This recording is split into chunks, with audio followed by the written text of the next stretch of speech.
The secondary zamindar and then the third one the primary zamindar, वो लिखते हैं।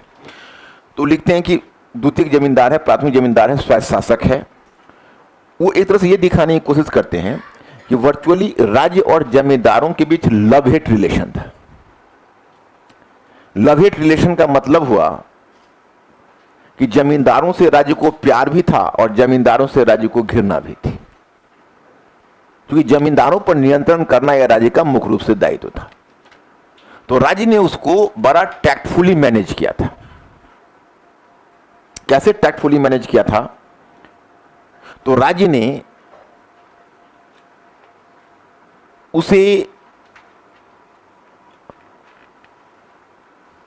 खिदमती जमींदार को खराज देने वाले जमींदार में तब्दील कर दिया था कि देखो भाई, तुम लैंड रेवेन्यू के कलेक्शन से जुड़ो, इवन इफ तुम कलेक्शन से नहीं जुड़ते हो तो तुमको हम पुश्तैनी जो तुम्हारा जमींदारी राइट है उसके आधार पर कुल राजस्व का 10% नानकर के रूप में देंगे और तुम मस्त रहो, राज्य की सेवा करो और खुश रहो।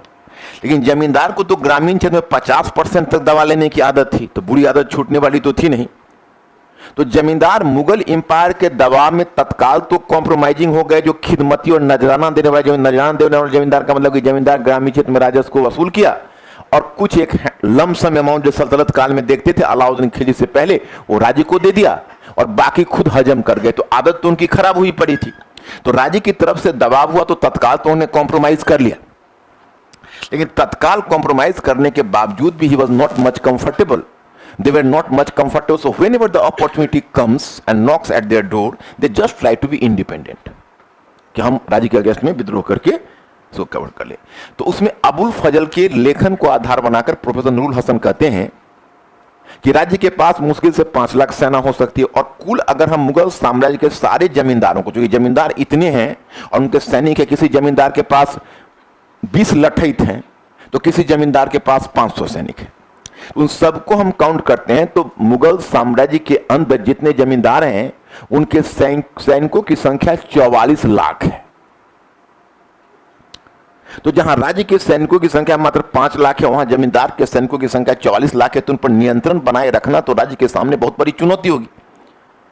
और समय समय पर जमींदार अगर विद्रोह कर देंगे तो राजस्व की वसूली कैसे होगी? तो इस पद्धति को,